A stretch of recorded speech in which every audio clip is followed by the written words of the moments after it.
give me one shot here on a blue chip stock, believe me, Kevin, the only problem you're gonna have is that you didn't buy more. Nobody knows if the stock is gonna go up, down, sideways, or in circles.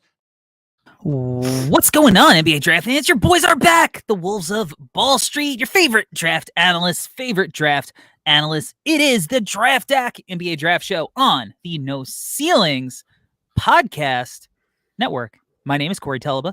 I'm the NBA Draft Dude, and I'm here, as always, with my co-host, Albert Garbage Time Gim. Albert, what's cracking, man? We had quite the week. We did have quite the week. We spent a lot of time together in person. Yes. Which is different for us. Usually we're on opposing coasts of our gigantic country. But it's good to be back, Corey. I realized I have not been on my own pod for 3 weeks. So Yeah, it been a feels minute. I'm back home and it feels good to be back. And I'm really excited. And I think before we even start, Corey, I did want to say, I think for the both of us, being in Portland, being with, some of the crew, not the whole crew, but being with some of the crew, being credentialed, being there on the floor, in attendance with all the people there, I feel refreshed. I feel excited. I feel really humbled by the experience that we had.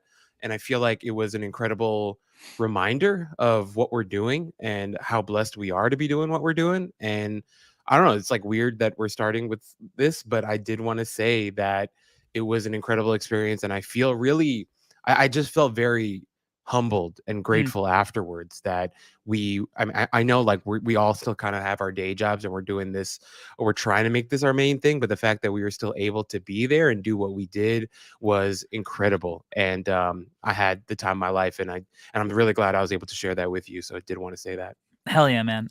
It is. It's moments like those where, we do this virtually for the most part because all of us live in different places. And, I scout a lot of games live with Nathan because he's on the East Coast. You scout games sometimes with Rucker. Other guys, are spread out all across the country as well. We got to meet Metcalf for the first time in person. And it just feels a little bit more real when you're there in person. And, we were at the Nike Hoop Summit scouting, some of the top high school talent, both internationally and domestically, culminating in a really fantastic game at the Moda Center in Portland. But it was a really great time, and any time that the No Ceilings crew can actually be physically together, even if it's just like half or maybe even 40% of us, it is truly an awesome feeling. But today, we're not here to pontificate about the Nike Hoop Summit too much because you're going to get that with Tyler, the Double Technical, on tomorrow's podcast. Today, we're here to talk about Kobe Bufkin from the Michigan Wolverines. And I think that we're really excited to talk about Kobe Bufkin. He's a really exciting prospect, 19.75 years old on draft night, and he's only a sophomore. So he is a young sophomore. He's listed at 6'4", 175, which I think kind of checks out, as far as the weight part of it. I don't know what his wingspan is, but it does look pretty long. Like it looks very plus, which is a good thing considering where he is at with his weight. He played 34 minutes per game, averaged 14 points, 4.5 rebounds, 2.9 assists to 1.9 turnovers, with 1.3 steals and 0.7 blocks. Field goal percentage of 48% on the dot, shot 35.5% from three, 84.9% from the line, which I love. That's a very good number. On 2.6 free throw attempts per game, an efficient 57.8% true shooting percentage, PER of 19.2, BPM of 6.7. Preseason, Kobe was unranked. He was a guy that definitely was somebody we were monitoring throughout the course of the season. Obviously, he was on our radar as a guy who could potentially, do something. And it took him a while to heat up, but he has started to pop up on boards. It's a little bit reminiscent of the time frame of Jalen Williams last year, who was a slow cook, kind of slow burn guy who ultimately ended up as a lottery pick, but really didn't show up on boards until, around now. We were on him before this, but in the mainstream, Jalen didn't show up until around January, February. And Kobe kind of feels the same way. Currently, ESPN has him at 23. The Athletic has him at 24. Tankathon has him at 21. Bleacher Report has him at 14. No Ceilings has him at 18. The Ringer did not have him ranked in their top 40. And Swish Theory has him at 31 for an average price of 25.9. And as I said, he was unranked on the February Draft Act update. I have to do the April update. I didn't do one for March, so things I think are going to look drastically different on the draft stock updates when we do that. So that's going to be an exciting pod in general to talk about. But it just again goes to show that Kobe Bufkin was a guy who rose gradually. It wasn't this thing. There was no hype behind it. He just played his way into this first round conversation. So, Albert, I ask you, at 25.9, is Kobe Bufkin stock priced too high, too low, or is it just right? This is one of those things where if you saw a real life stock at that price, you would buy, because Kobe Bufkin at 25 is way, way too low. And if you're buying Kobe Bufkin at that price now, you are about to make a ton of money, because Corey, what you said at the beginning was so accurate and exactly what I was thinking, and made me so excited. I think I made a face when you said it, but it reminded me so much of Jalen Williams last year. That trajectory where he wasn't talked about too much. I believe one of the first people to mention it, even in our group chat, I believe Rucker had said that, like an NBA guy had mentioned to him, like, hey, you should be watching this kid. And then he watched some stuff and then wrote the article that he did. And then he shared that with us. And then I watched him and I was like, wow, he's ridiculous. And then all those things happened. And as I'm watching Bufkin, I'm like, yeah, he's really, really good. And so before we get into all the finer details of his game and everything, I did want to say it's freaking unbelievable, the new features we have with StreamYard right now. We have the freaking big board going on the bottom, plus the highlights playing as we're talking. It feels like you and I are living out our childhood dreams of being ESPN anchors right now. But no, Bufkin at 25 is a ridiculous price. If you're getting him there, you should throw your life savings into that and you'll be okay, because Bufkin is going, in my opinion, and we'll talk more about it, will severely outplay that price, because I think he's a really, really good prospect. Yeah, I agree with you. I would be buy. I have him at 16 right now. Cool. So just about outside the lottery. I could definitely see myself moving him up throughout the year. I don't think I could see myself dropping him. But I think that he's a guy that when we start getting intel and when we start seeing workout videos and we're talking to people who work in the league and blah, blah, blah, I think he's one of the guys that is going to rise even more so than he is right now. Because even, just looking at the list, the Ringer didn't even have him listed in their top 40. And I can't see that sustaining throughout the rest of this draft process, where they just don't think he's basically draftable, like as a guy who could potentially make it in the long term. Because it feels like top 40 is really where it's like, all right, these are 40 guys who maybe could possibly, and then you're throwing darts after that. I think when they start diving in, things get a little closer. They'll ramp it up. Swish Theory still has him borderline first. Bleacher Report and John Wasserman has him at 14. I think that's closer to the range that people are going to get there. Collectively, we had him at 18 on the big board that we just dropped at NoCeilingsNBA.com. So I think he's got a package in which people are going to be very, very excited to kind of, get their hands on a kid like this. And he's not without his faults. He's not without his weaknesses, but he certainly is with a bunch of strengths. So I'm going to give you a, little $10 to invest as I do. Mm-hmm. And I tried to make it a little bit complicated. I tried to go with 2 other guards. So you have $10 to invest in Kobe Bufkin, Jordan Hawkins, and Nick Smith Jr. Yeah, that is hard.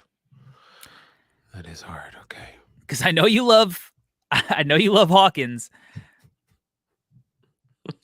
I know you love Hawkins. Yeah, this is not fun for me. Okay, so just to kind of get some insight. Yeah, so I have Bufkin at 14 on my board.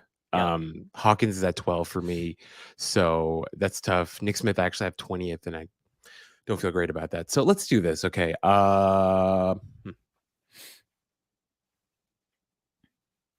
Cool. Yeah, it's hard. I have Nick Hawkins and Bufkin back to back as well. So See, okay. They're I'm gonna do this, Corey, and I feel good about it. I'm gonna go $6 to Jordan Hawkins.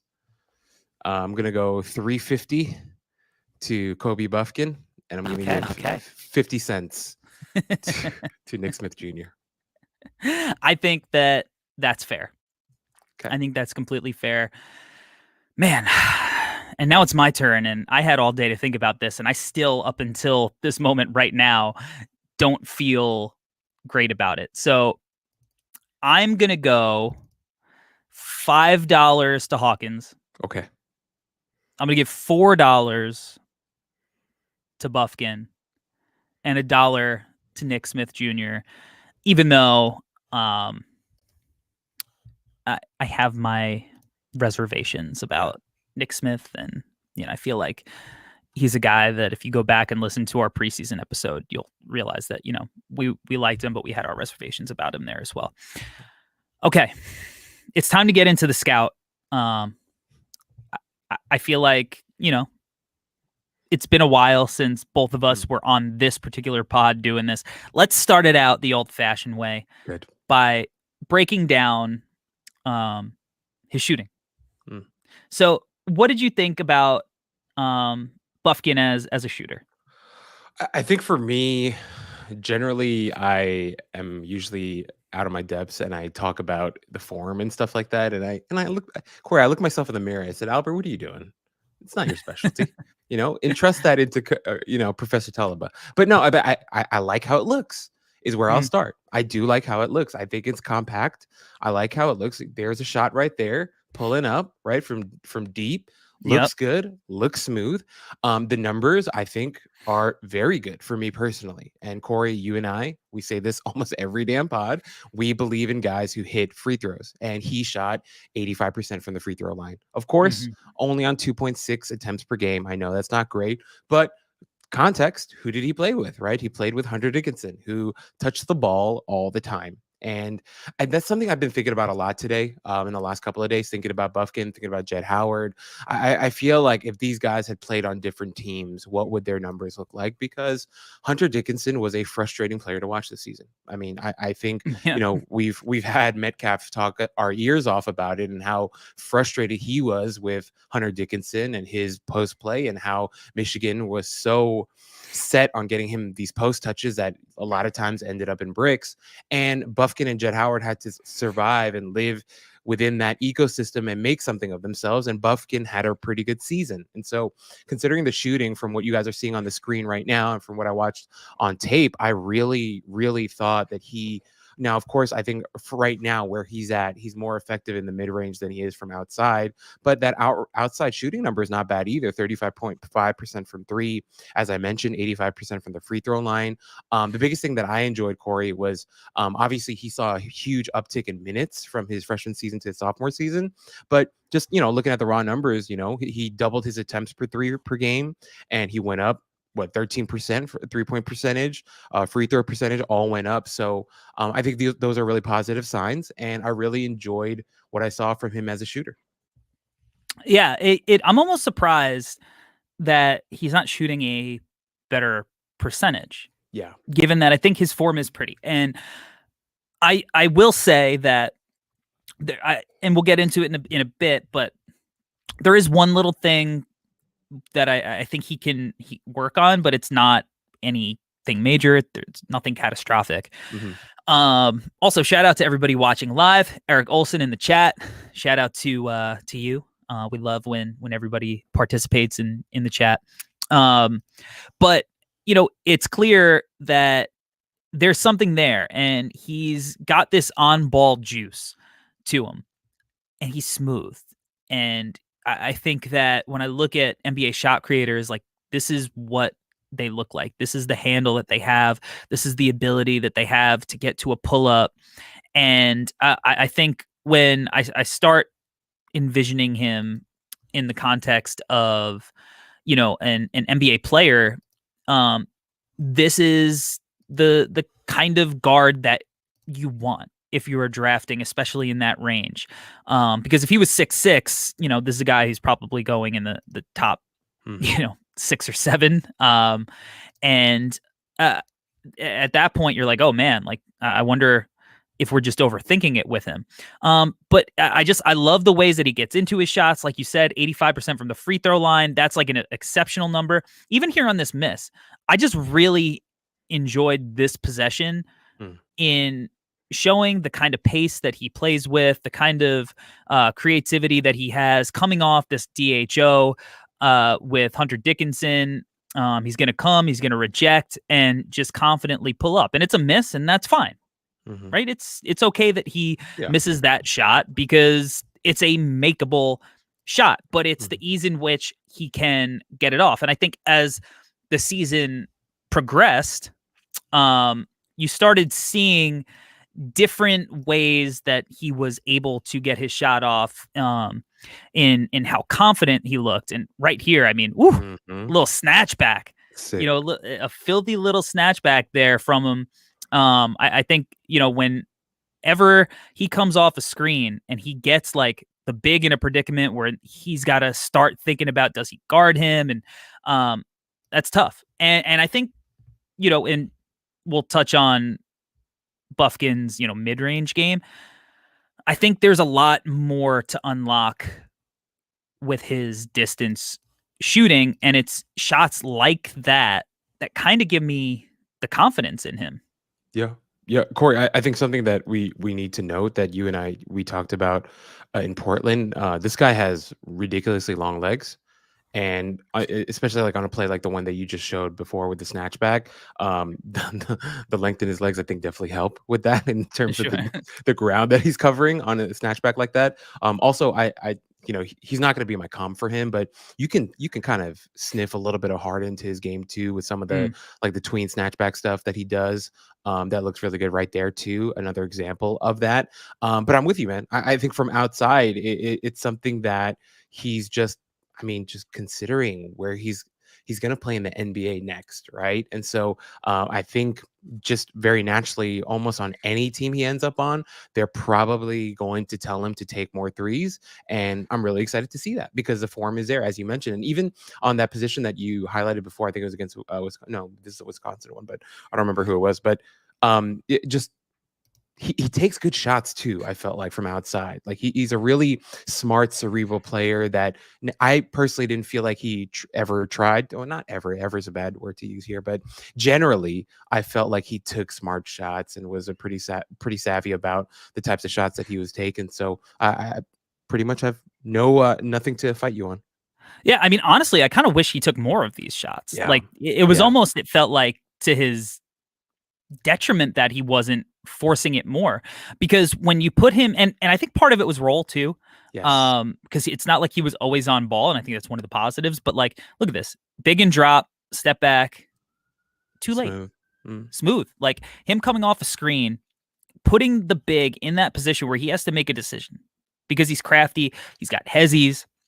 He can get downhill, and it's just it really puts the big in a predicament when you think of NBA spacing. Like, and granted, guys will be longer and all of that, but it's just something that I think is going to be an underutilized part of his game because his volume wasn't super high. It wasn't crazy low or anything, but it wasn't super high. So I think, if you look at, some of the stuff he does in the mid-range, which will pop on the screen, look at that hustle play, winning play, dives on the floor. You love seeing that. Gets the ball, dances a little bit, He's going to bring Hunter Dickinson out for the screen. They love doing this little boom into the DHO, the reject, and splash, big and drop, Trace Jackson Davis right in his eye. So, that kind of stuff I think he's going to have, and he'll earn that. It's not stuff he's going to get into right away necessarily at a super high volume, most likely. But I think a lot of the mid-range stuff that we see from him, which is super smooth, is going to turn into 3-point attempts. Yeah. Yeah. No, I 100% agree. And like, I think also, Corey, it's something that when we talked about Colby Jones and I had brought up to him, I was like, hey, man, like, I know you really love the floater, but I was wondering if, there's an opportunity for you to take it more to the rim. And he was like, hey, I hear that. But for me personally, I just feel really comfortable with that floater. Yes. Right. And I wonder if that was a thing for Kobe, where Kobe, as you said, Corey, could have taken more threes 100%. But it could have been a comfort thing for him too, where if we were to ask him, and fingers crossed, maybe we do get to ask him on a pod soon, Kobe, if you hear this, but we're open always. But it may be a thing where it was just something he was more comfortable with, right? Taking that type of shot. And I think it was there. According to, I might be wrong, I'm looking at Torvik here, but it looks like other than at the rim, his other 2-point percentage, he shot 38.9% from there on 113 attempts, which is, pretty good volume there too. So yeah, I'm just wondering if it's a comfort thing. And maybe in the NBA, we take like, I don't know, 30 or 40 of those and move them out to 3. And, he looks like a very different player. Yeah. And look, the like you said, the comfortability, and then just the fact that it's a good shot for him. This is probably my favorite possession of his entire film dive that I had, and it is a mid-range shot because it shows the kind of craftiness and how comfortable he is operating at a pick and roll with the ball in his hands. So he's going to come off the screen with Dickinson. He's going to snake the ball screen and just sidestep to the elbow, really creating enough space that it makes it hard for the guard to get back into play off the screen, and then the big to be able to contest because he's creating so much space hopping to his left. It's really, really smooth. And according to Synergy in the half, just looking at mid-range shots in the half court, 46.3%. Okay. Now, you mentioned like Kobe Jones getting to his floater.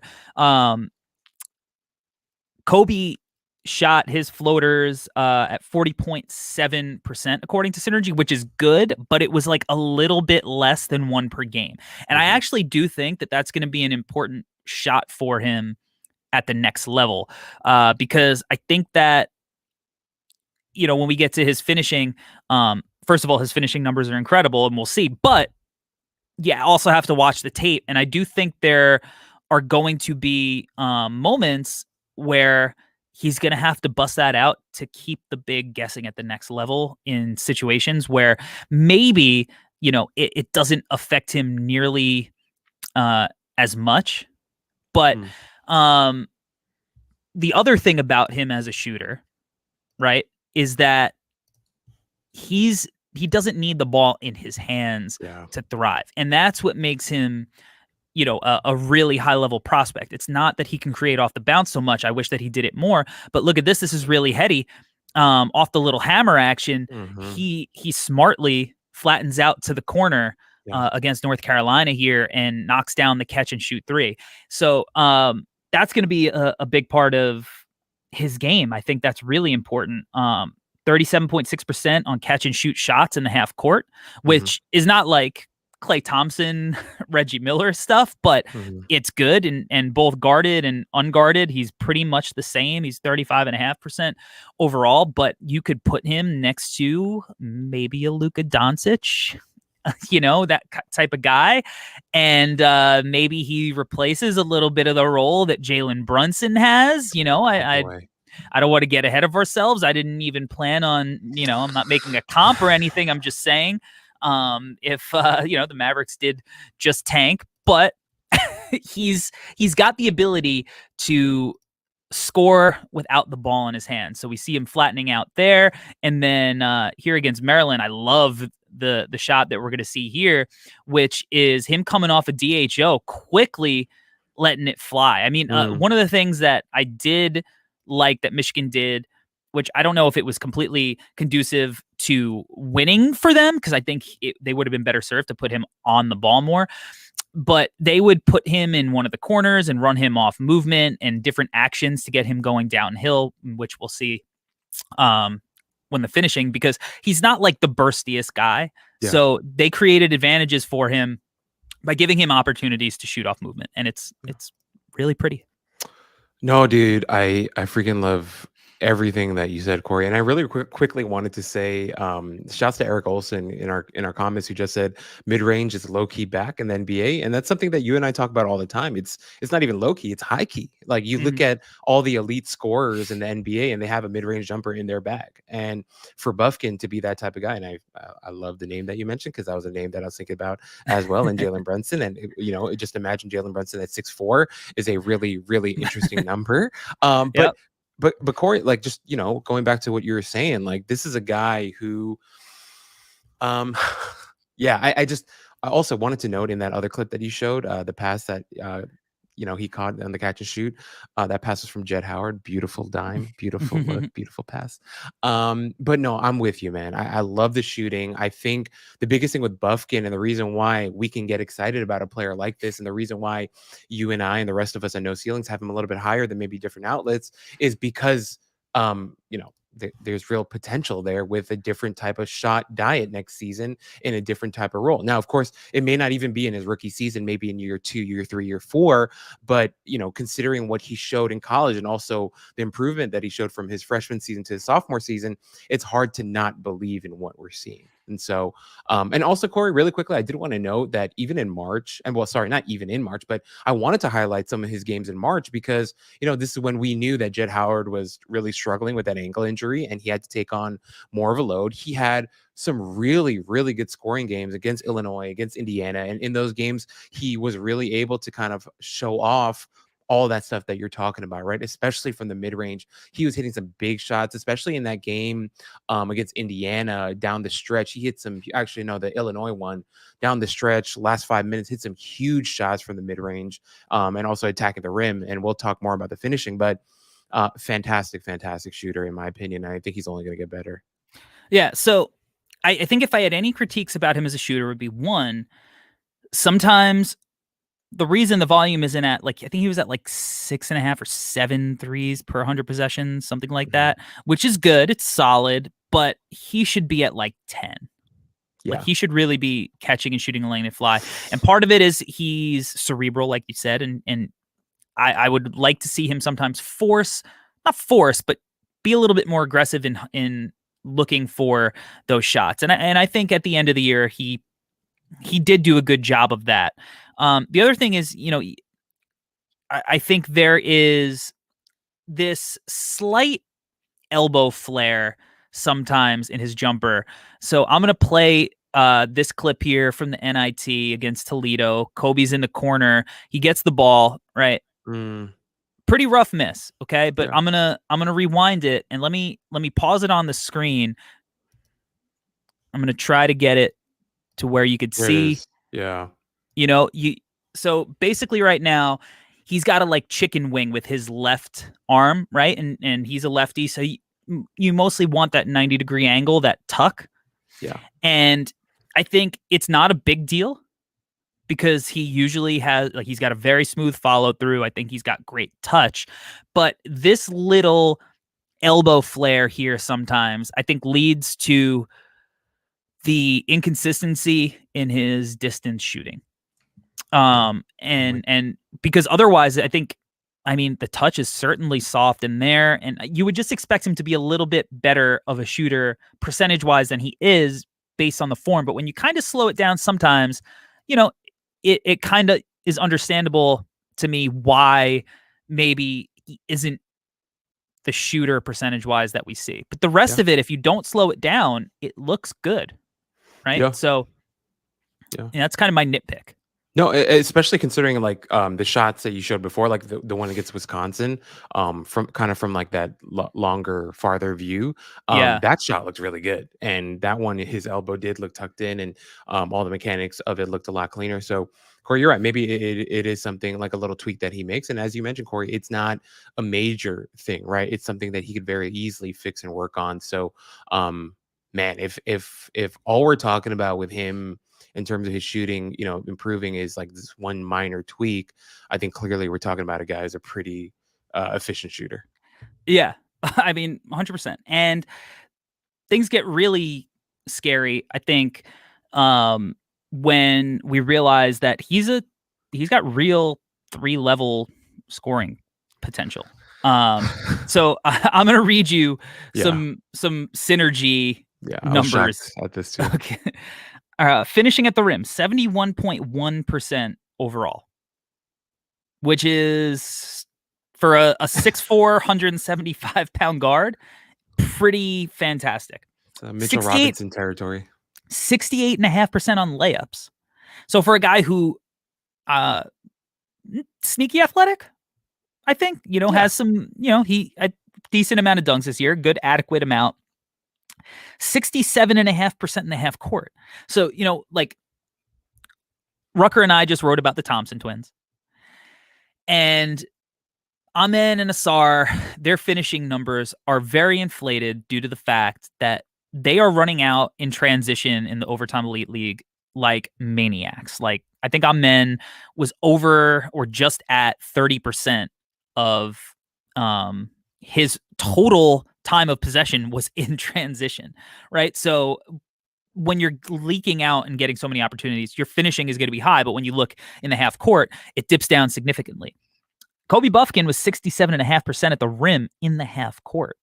So, I mean, that is, a really legit percentage where you're like, whoo, like there's some juice there, especially because he has some things to work on. Now, here against Indiana, he's going to operate. He's going to come get the ball at the top of the key. We're going to have Hunter Dickinson again pop up on our screen, throw a little screen, and he's able to get all the way downhill. Now, he's not the burstiest guy in the world. So giving him this much room, and I think this is a good way to illustrate kind of the NBA context, where is this kind of 4 out. I mean, there's a guy kind of sneaking in the dunker spot, but bringing, the big up, to the level, right? Trace Jackson Davis is guarding out at the 3-point line. And Jet Howard now is spaced out in the strong corner. As we pause it here, you can't help off Jet Howard in the strong corner, and you definitely can't help off the strong corner in the NBA. So it allows him to just get all the way to the rim. So I think when we're looking at his context as a finisher, even though this is a really simple possession, right? It is, I think, really indicative of the type of plays that he's going to be able to, get to the rim at the next level. And it's, a really encouraging thing. And obviously it's like really hard to nitpick, and we will. That's our job here. We will do that. But he's really got some stuff. Here's another action coming off that movement from the corner, and he attacks Zach Edey with a little bit of momentum, right? Which I like a lot. And I think that he's going to be sharing the court with another ball handler. So getting him coming off movement like this, and now you're able to attack downhill, especially against a guy like Zach Edey, who's gigantic, protecting the rim and not being afraid to attack him, and him being a lefty and able to kind of throw Edey off where most guys are going to finish to the right, and he uses the offhand here to finish. It's really pretty. Something that I wrote, I wanted to see more of it, but some of it, a lot of his offhand finishes looked really, really good. Even in this specific play, Corey, you mentioned the offhand finish, but something that's really nice is as he's getting downhill. Now, I can't see exactly where his eyes are, but it does look like he's looking at the weak side corner here. That kind of gives like a little freeze or a little hesitation there on Edey to kind of get him going. And that's the type of cerebral, really smart, savvy type of play that we're talking about that makes him such an interesting finisher. Now, of course, like when we talk about him in the NBA in year 1, right? He's probably not going to be at this level of finisher, but the fact that he finished at the level that he did in college is a really intriguing one, because we've also had guys who had similar volume, if not more, that, really struggled at finishing at the rim, like a name that I bring up that we mentioned before, like a Zaire Williams, who, and in that season for Stanford really struggled at the rim. So this is a really good thing. And Corey, I do want to mention, as you brought up, he's not the quickest player. Now I know that, looking at certain things, he may remind you of certain lefties that are really explosive, but his first step is not the fastest. His overall speed, I don't think, is the fastest. He does have really long arms that enable him to take long strides, but speed is not necessarily, the marquee skill that he has, but he does have savvy. He does have hesitations, as you mentioned. I think he can, manipulate things with his eyes. And obviously with the threat of the outside jumper and the mid-range jumper, all of those things factor into his finishing at the rim as well. And of course, he's not the strongest guard right now either. But I do think he has a good frame to add muscle. Yes. I don't think he's ever going to be like, just even looking at him now, he's not Jason Tatum. However, if you look at his frame, it's wide enough and his shoulders are not terrible. So No, I think I he's got do. pretty good shoulders. Yeah, so I actually do think he's going to add mass and be pretty strong, which will also help with that finishing and also get him to the foul line more than he did last season, which is something that I mentioned before. I think this past season, he only took 2.6 per game at a high clip, but hopefully, more attacking the rim, taking more physicality will get that number up as well. Yeah, and I think just trying to embrace contact. But I want to go back to, you mentioned how cerebral he is. He doesn't have a bursty first step. So when guys don't have a bursty first step, you have to win with craft. And that's what he does. He wins with craft. So let's look at this possession. We're in kind of semi-transition. Dickinson sets a little drag screen type action here. We got Zach at the level up top. So he's going to come off this screen. Now he's got Edey in drop at the free throw line. And he's going to throw a slight little hesitation right there to kind of freeze him, because you have to guard that pick and roll. And I think, or the mid-range, sorry. Right. And when you hit that mid-range at that clip, it gives him just enough time to be able to finish around and over, a 7'4" behemoth in the paint. So that's what's really, really impressive about his craft, is that he has these little veteran techniques already to kind of help himself deal with the fact that he isn't a super athlete. He's not going to just absolutely burst down you, blow by you with his burst, but he does have enough craft. And then, you talk about, we think that he's got a decent enough frame. Here comes off the little DHO. Look, he doesn't blow by this guy here, but he's strong enough, even at 175 pounds, and confident enough as a ball handler, because he doesn't turn the ball over a ton, to be able to, even with a guy on his hip, kind of, you see those little crafty offhand swipes. So watch as he gets downhill. To keep the defender off of him, even though he's side by side, look at these offhand swipes. There's two little offhand swipes as he's coming to his to his drive, that even though he's not bursty, he's able to protect the ball and be able to finish cleanly at the rim. So we got 1, 2, and now he's at the rim, 2 feet in the paint. And, if you have to win with craft, I think we kind of really agree that that this is a league that is trending towards skill. You don't have to be a supreme athlete. It helps if you can blend that supreme skill with supreme athleticism. It's obviously a great thing. But nowadays, like, if you have a frame, if you have size, and if you have skill, it compensates for athleticism. And a lot of times what we look for in athletes, we kind of put more on a pedestal than the guys who are just really skilled, really crafty. And because I think we think that they're not going to continue to get craftier and more skilled. And I think that's just not the case. Like, these guys continue to get better and better and more comfortable at playing at different speeds. So these skilled guys, there's a level of potential that we don't always talk about with them, because, they don't jump out of the gym. Yeah. And, like a guy that you mentioned before, like a Jalen Brunson type of guy. Right? Yeah. He only got better in the league. And you look at Bufkin and Corey, everything that you talked about, right, with a lack of pace and a lack of burst, he's going to get stronger. And I think he may end up at 195, 200, when he's kind of in his prime. And if he's at 195, actually 200 might be a stretch, but who knows, right? But if he's at like 195, right, that's a lot of strength. That's a lot of power. That's a lot of mass. That's really going to help him. And yeah, I don't think he'll ever be the burstiest athlete, but the strength is going to be there. The savvy is going to be there. As I mentioned before, like his manipulation, like with his eyes and stuff like that, will always be there. And I think it only gets better. But even in the clip that you were showing before, as you were talking, off-ball movement stuff is good too. Good Mhm. cutter, dude. And that's all the savvy cerebral stuff that we're talking about. And those are the plays, you get a couple of those a game. That's extra 4-6 points every single game. That type of stuff helps. And it really helps him and helps the different types of shots and the 3-level scoring that you're talking about. So having those layers, having those different things to his bag only helps him. And, and to be honest, the clip that you're showing now kind of goes to what we've been saying, right? The lack of burst, the lack of athleticism, and then also maybe the need for him to embrace more contact on the next level should help as well. That's the point, I think, that is really important on this clip here, where again he's starting in the weak side corner. He's going to come pop up off a little screen. He's going to come off the handoff, then get into another screen. He's got the big one-on-one, and the big has the advantage here. And this is a big on Wisconsin. It's not Joel Embiid or Brooke Lopez waiting at the rim, right? So he's a below the rim finisher. As is, we said he can get up a little bit if he's got a little bit of runway, a little bit of momentum, but for the most part, he's looking to finish with craft and pace and below the rim.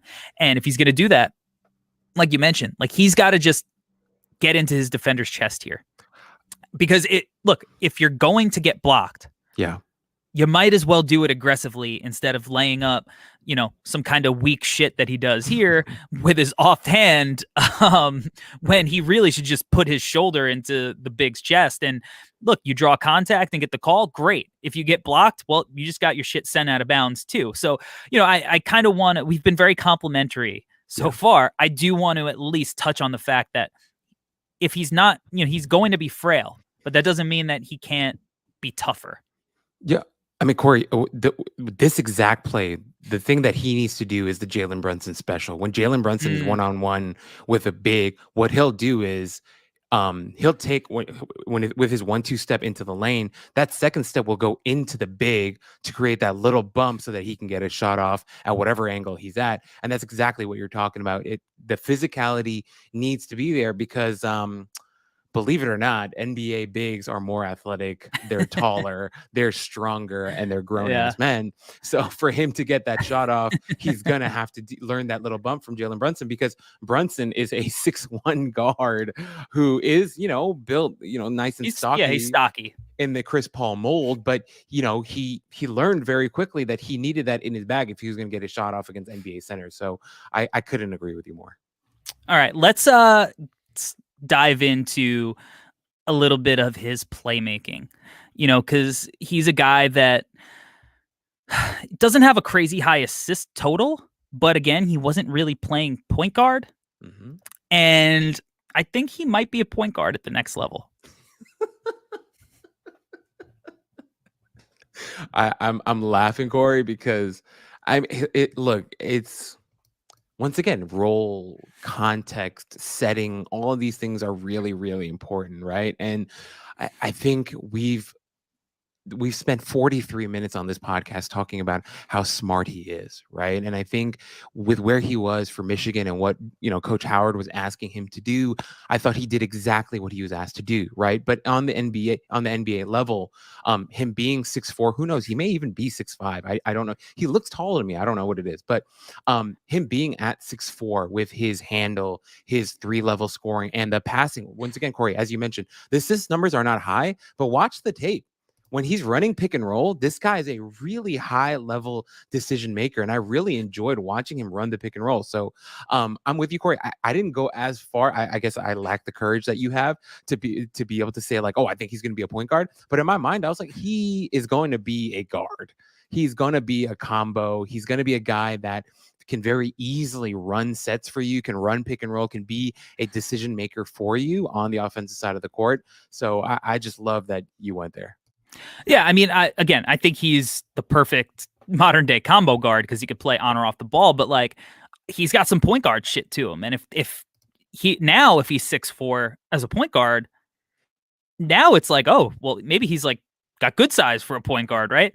But let's look at this, break down this set that we've been playing on the stream, where it's a basic pick and roll. And I like starting here because it shows a lot of things, because it's one of the most simple plays that you can run. And if you can execute the hit to the roller, then, it opens up a lot of other things. So Dickinson, again, he's going to come off. He kind of sees that The tag is going to be late. Dickinson's man kind of meets him at the level. And look at the ball placement there. He throws it up to a spot leading him to the rim. So, we talked about the ball placement with Colby Jones is another guy who was so great at hitting his roller with ball placement. And I think that Kobe Bufkin is a guy who does it too, because, you're throwing the ball in a direction where it makes it easier for your big to score. He doesn't have to put the ball down, like he can just go straight up with the ball, which is really important. But, in other ball screen scenarios, little strip, off the dig, will turn defense to offense, a little semi-transition, Tyrus Reed. Look at the pace there. This is one of my favorite passes that he made. Too. Yeah. The look away, takes the retreat dribble to kind of draw the pause, the hesitation. It's just really, really pretty stuff. Nobody recovers. Sweet. Yeah. It's a heady play, right? Because the guy who popped, obviously good shooter. Defense is reacting to that. They're jumping out to get to him, and he just makes a perfect read. This is pretty stuff, Corey. It really is, and that's why I'm with you. Like the passing stuff was real, and with more opportunity, and depending on and you know what, Corey, I was thinking about this too. As much as we talk about like NBA players and their vision and stuff, it really front offices need vision as well. The stuff that you're talking about, Corey, like a front office person needs to have the vision to be able to see, hey, Kobe Bufkin maybe didn't get to play that role as much as he wanted in college, but with more volume in the NBA, with more reps and experience, he can very easily become a point guard or a lead guard type of player. So I'm with you, man. Like this stuff here that you're showing, and I saw it on tape as well, and I was really excited to talk about it because I was having a conversation with Metcalf when we're in Portland, and we were talking about guys who have vision but also lack accuracy. And I think something that you mentioned before, right, with the ball placement and some of the stuff that you see with his connection with Hunter Dickinson, it's not just enough for you to have the vision to see where the man is open, but it's to also have the ball placement and accuracy to get it to them in a place where only they can catch it and they can actually do something with that ball. And so I just wanted to note that with Bufkin, it's not simply that he has vision and feel, but he also has the ball placement and accuracy as well. 100%. And he's confident and patient when he's running ball screens. So, right there, Cliff Amore from Rutgers, absolute freak athlete, sends a little hedge at him and he just retreats and makes a simple play. Here we get a hard hedge and he shows his how he can his ambidexterity by making a live dribble right hand hit, which we're going to see a few more clips of. But takes a retreat dribble through the leg, right hand hit to his shooter. It doesn't seem super complicated, but when you get a hard hedge coming at you like that, it's an impressive play, even though it's simple. And sometimes the simple plays are the impressive plays, and you need to make impressive simple plays at the next level. So quick decision making to get the ball to your shooter. I love that play. And we're going to see another I believe right hand live dribble hit here coming off, getting downhill, a little wraparound live dribble to back to kind of the strong corner. He goes middle on the ball screen there. And he he didn't make a ton, and again, it goes back to him not being the full-time primary initiator. So he didn't make a ton of like these weak side hits throughout the season. A lot of it was like pick and roll, Hunter Dickinson, draw a switch, and then get the ball inside. And that's his job. And who knows, maybe, he he plays with Joel Embiid or something at the next level, and he does a similar thing. But I do think he does have it in his bag. You saw a nice pass there. And then, here we're going to see a nice little weak side hit, side ball screen, gets downhill, live dribble with his left hand. Jet Howard's in the corner. That's going to be money, a lot of the time. A lot of the time. No, Corey, but I agree with you, and that's why I wanted to go back to what I said before, in that the context and the role and all these things are really, really important. Like a lot of the stuff that he was asked to do is just being a connector in Michigan. Like off a swing passage, just making that extra pass to the Yeah, corner. and he was Like great at that. He's very unselfish. very good, very good. He'll catch it at the wing, right? He sees an open man in the corner and just nice little bounce past him, and they got a wide open shot.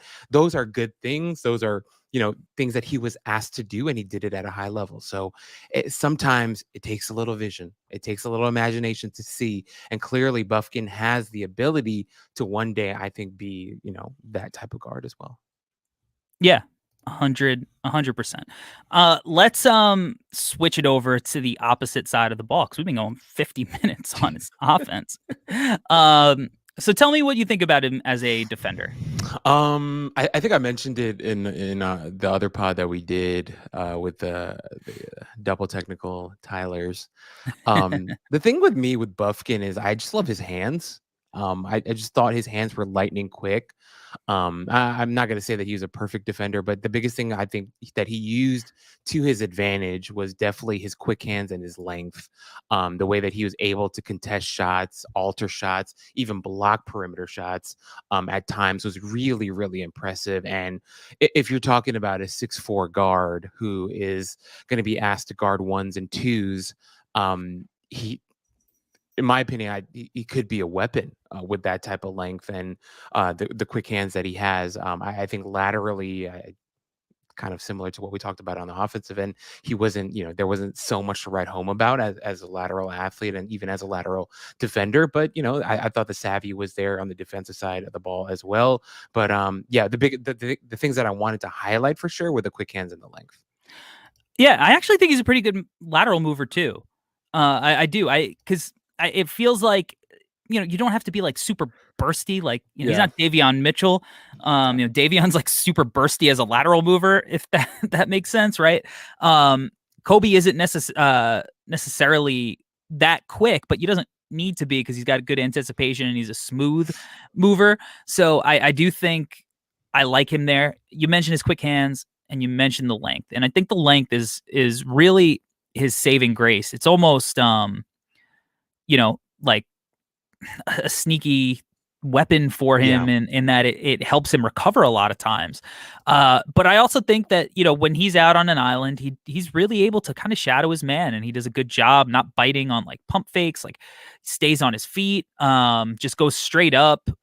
You mentioned his like steal and his block number, steal percentage of 2, block percentage of 2, which is like, really good. I mean, the block percentage, especially for a 6'4" guard, he's, like a guy who is going to need to use his length to his advantage, because we mentioned the frame, and that is a real issue on the defensive side of the ball as well. Yeah. So, we're going to see here, he kind of gets bodied, but he's able to get back into the play and recover because of his length. I mean, he literally just it looks like he took like a push to the chest as he's backpedaling and getting the defenders drawing him downhill. Just boom, shoulder to the chest, but great recovery, able to recover.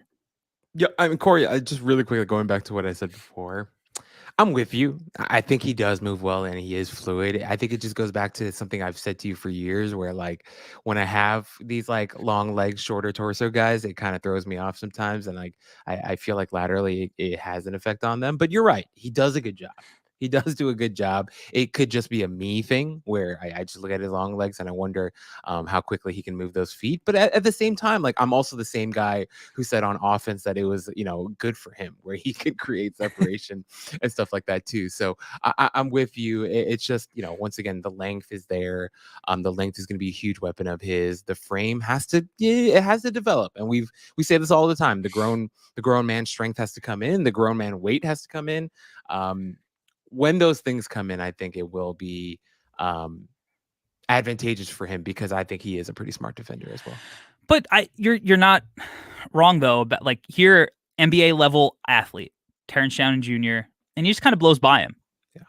Yeah. So it's not as if the fact that he doesn't have that quick side to side burst isn't going to hurt him. And then here, Terrence Shannon gets him to bite at the pump fake, and he's strong enough to kind of go up and through. It's not devastating. There's no help. Thanks, Jet. But Yep. and hopefully he has that at the next level. But the fact that he isn't the best athlete, I think, is going to hamper him, because as good as he was in college, and I do think he was good, I do think that his biggest adjustment will not be on the offensive side of the ball. It's going to be on the defensive side, because even when he has nice defensive possessions, when you look at guys who are just stronger than him, Yeah. Oof. Workout. Mm-hmm. yeah, if you're Michigan, you're like, hey, try to hit that again, right? Because it's good defense. But it goes to the fact that, a college, high level Division I, Big Ten guard can kind of just overpower him, right? So what do NBA teams want defensively? They want a guy who is going to be able to guard multiple positions. Yeah. I think he's going to be able to guard multiple positions, but I think it's going to be the 1 and the 2. Yeah. And I think there are going to be certain matchups at the 2 that are going to be hard for him. Like RJ Barrett playing the 2 is a hard matchup for him. Yeah. Yeah. I mean, some of the clips that you're showing, this is kind of classic mouse in the house type of stuff, it's tough, but also at the same time, I kind of liked, in that last one, I know he got bodied by feisty. Yeah, but also I like that he tried to stay vertical. He wasn't trying to foul. It was good. It's trying to be disciplined and stuff. But you're right, the weight has to come in. 175 at 6'4" is pretty light, but the frame's there. So let's get him in the weight room. Let's get him an NBA diet, and he's young for a sophomore. Correct. He's young for a sophomore. He's still growing. Yeah, he'll get stronger. But again, ball screen heavy league. Yeah. I thought he really struggled on ball screens. Yeah. When he gets over them, and he can be slithery when he stays really tight, it's good. But he gets caught on some screens sometimes, and he's just not strong enough to get back. And here, he gets caught on the screen, leading to a mid-range jumper from, I believe, Derek Simpson on Rutgers. And that's fine, because he settles for a tough shot over Tarris Reed. But now you got, Kobe Bufkin trying to block out Cliff Amori, and it's not the most ideal scenario in the world. So look, he's got to get stronger. I think that is going to be apparent. I think that that's what, NBA teams are even going to tell him in these workouts. But he's a good defender. And, I think this is the last defensive clip that I have for him. And ultimately, it results in a made bucket. But I just thought it was a really good defensive possession for him, where he's using his hands, playing straight up, and it's just a tough shot. Yeah, and something I wanted to say, Corey, I think he flips his hips pretty well too. Yeah. That's a good thing. And it's like you see it right here. He's here and makes a little swipe, and then boom, he's able to recover. I like him. It is. Yeah, it's good defense. It's just he's just not. He's not. He's got to get his weight up. Yeah. He's got to get his weight up. Yeah. And at the same time, for our listeners out there, we're saying that he needs to get his weight up, but we're not saying that it's not possible. We are saying it's very possible, and he has a great frame, and he's going to get there eventually. But Corey, I think the exciting thing is that from everything that we've talked about and everything that we've seen on the screen here, is that the foundation is good. And it's good that the foundation is good, because some guys in college, foundation is bad. And there's a lot of reworking and retooling that you have to do. And I think the instincts are good with him. The process is good with him. The discipline is good with him. And the baseline ability is good with him. But he's just got to get a little stronger. And so just a little. Yeah. So I'm with you. Good defender will get better with more weight and size and strength. Yeah. And I think, ultimately it'll come along. But when he could focus strictly on being a defender and kind of like a complementary player, whereas at the end of the year, he kind of was a guy who did take on more of the load with Jet, that becomes harder to accomplish, especially as you're, learning how to operate within that role. But he's got got some really interesting tools. All right. So if you're buying stock in Kobe Bufkin, who may you have bought stock in previously?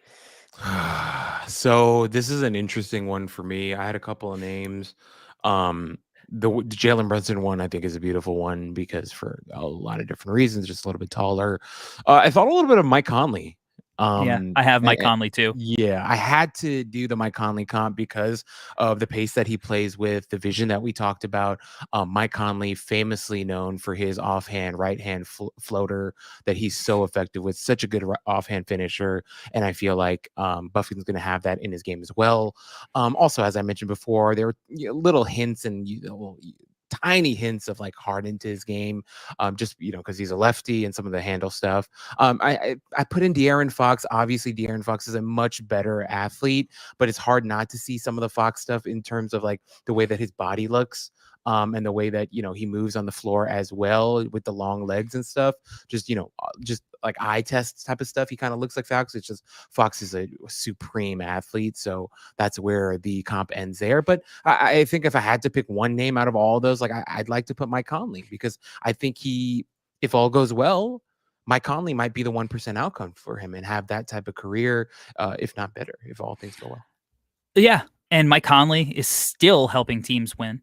And Correct. he's a guy who you can kind of place on any kind of roster construction, and he's going to be able to fit in seamlessly, shoot on or off the ball. He can make plays. I think, when Conley came into the league, he was burstier.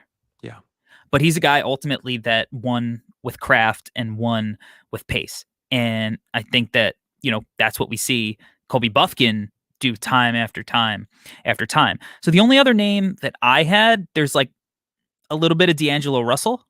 Okay. And, we'd look at D'Angelo Russell now and, the contract and whatnot. But like D'Angelo Russell is a good basketball player. If D'Angelo Russell wasn't making the money he was making, I think you'd be a little bit happier to have him on your team. And, he's a guy that also, I think, because of where he was drafted and the pedigree he had, came with the okay, this is a guy who has to play on the ball a lot. And, ultimately now he's found himself back where he started, and he's kind of playing a much more suitable role for him to thrive, which is like, you're not the guy, but you still have this on-ball juice, but you have the shooting ability to play off the ball. And I do think Kobe Bufkin has more defensive potential than D'Angelo Russell does. So, but all good names, it goes to show like he was just a really high level player. And I look, he also, didn't exactly help Michigan win the most games. Him, Jet, Hunter Dickinson, you would expect guys of that ilk in the college level to lead to more wins. So, there's something to be said about that. But, we like some other guys who maybe weren't in the best construction with talented teams that didn't win. So, if we're not going to hold those guys to that standard, then we shouldn't fully, hold Kobe to that standard either. But really, really intriguing player. And really quickly, Corey, I think the last thing that I wanted to say as we're talking about comps is I was thinking in terms of mentality and aggression and what we talked about being maybe a little bit more aggressive, attacking the rim, and just overall being more of like a hunter type of guy. I thought a little bit of Nick Van Exel, and I was like, man, I hope you kind of have the Nick Van Exel shit to you one day. Van Exel in his prime was a guy who had so much flash, was not shy about taking shots, was such an aggressive type of player as a small guard, as a lefty as well. And just thinking about Van Exel, I was like, man, I hope Bufkin kind of takes some of that spirit of Nick Van Exel and adds that to his game. But even like the older, more mature, like Dallas Mavericks version of Nick Van Exel, who like didn't show as much flash, was a little bit more nuanced in his decisions. Yeah. But could, maybe go off for 40 in a playoff game. For the Mavs, yeah. Yeah, Nick Van Exel is an interesting one. I like the Nick Van Exel one, man. Mm-hmm. I really do. I really do. All right. It's that time. America's favorite segment. It's time for you to sell me this pen on Michigan's Kobe Bufkin. Okay, so this is going to be really difficult for me because of how much I like him, right? But here we go. So Kobe Bufkin is a guy who, depending on how you, depending on what team you're a front office guy for, but actually, regardless of what team you're on, he's a guy that you're going to want to grab in the first round. And the reason why is, other than the million things we've said about him today and all the praise we've given him, but he's a guy on the base level, is a guy who's going to be able to play on the ball, play off the ball. He's a guy who's going to be able to he's going to be a versatile defender one day with more mass and strength and all that stuff. So overall, like, and especially on offense, a guy who's going to be a 3-level scorer, a guy who has real passing chops to him, a guy that plays really smart within himself, is a team player, knows how to play a role, but also down the line we think is going to be able to take on more responsibility and more playmaking stuff. Like, so he's a guy that from year one, from his rookie season, is going to be a smart, heady player that can play a role, but is a guy that you're going to want to invest in and eventually kind of cultivate the rest of his game into maybe becoming a number 1, number 2 option type of guy one day. He really has that type of potential in him. And so if you're into all that, and who has a beautiful left-handed stroke, can also score a high efficient scorer from the inside, even with his offhand. If you're interested in those types of things, you should probably grab Kobe Bufkin. And I imagine most NBA teams are into that type of player. Yeah. Again, think he's going to be a big riser in this cycle. And I think it'll be warranted. Came on late. And we love those guys. And I think it's important to remember with those guys when you're like, oh, is this too high? It's not. Yeah. Like, it might not be too high, right? Because we look at Jalen Williams right now. Jalen Williams is definitely going in the top 5.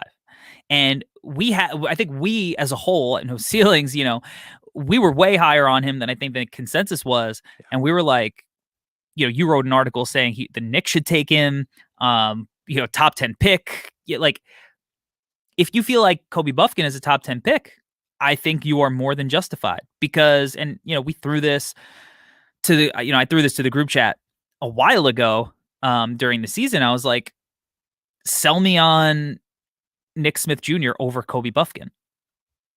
Right. And it's like, sure, he's a little bit younger, but like he was also way worse at basketball. And, like there are reasons that you can, give yourself for saying that. SEC, young freshman coming back from injury, middle of the SEC, probably all warranted, but also the tape gave us what the tape gave us. So if you still believe that Nick Smith Jr. is, a top 10 pick, why isn't Kobe Bufkin a potential top 10 pick? I'm with you. And right, I have him at 16 right now. So, he might be there come draft night. Maybe I have him lower. Maybe I have him higher. I don't know. But what I'm saying is if you believe in a prospect like a Kobe Bufkin, I think it's completely reasonable for you to rank him where you feel it's appropriate to rank him because the draft and consensus is never right. And I think that's the most important thing to remember. Corey, last thing, and you bring this one up all the time. Back when Tyrese Halliburton was in the draft, you had him pretty high, and you always said that you regretted not putting him higher, right? And that's something that it speaks to exactly what you're talking about. And I think Bufkin is that type of guy. I'm not saying that he should be, top 3 on your board, but I mean, if you're really convicted, why not? Because he is a really interesting prospect. So just wanted to throw that last bit in there. 100%. All right, this was a really fun episode. This is a really good one. Shout out to the new StreamYard features that made the stream look dope. Albert, tell the World Wide Webs where they can find you. On the internet, you can find me at Alberto Gim. On Twitter is where you can find me. On Instagram, I'm at GTGNBA is where I'm at. I'm still trying to increase my follower numbers. I think I'm like the only guy at No Ceilings that doesn't have 1,000 followers. We got to change that on Twitter. What are you guys doing? I'm awesome, dude. I'm a great Twitter follow. Do I have great Twitter follow? Succession, The Office, Hoops, football, worldwide football, international football. I've got all kinds of stuff going on, and I offer a variety of stuff. Come follow me on Twitter is what I'm trying to say, and on Instagram as well. Follow Albert. Rucker and I just wrote a piece on the Thompson twins. Where we went really in depth. It was an absolute pleasure and nightmare to write it with Rucker because we were writing it while we were at the Nike Hoop Summit in Portland when we were getting home from these practices late at night. I was still on East Coast time, 3 hours ahead. So I was exhausted by the time, but we got it done. We published it. I broke down Amen's shooting progression in form over the last 2 years. We made the case for Asar, the prospect. It was a really fun piece. So check that out at NoCeilingsNBA.com. It's free. We're putting out content at least Monday through Friday, and a lot of the times Sunday through Friday. Subscribe. You'll get it delivered directly to your inbox. Make sure that if you're watching this on YouTube, you like the channel, you like the video, you subscribe, all that good shit. 5-star rating on Apple and Spotify podcasts for your boys. Stay tuned for the Tylers tomorrow. Until that time, we're out. Peace. Peace.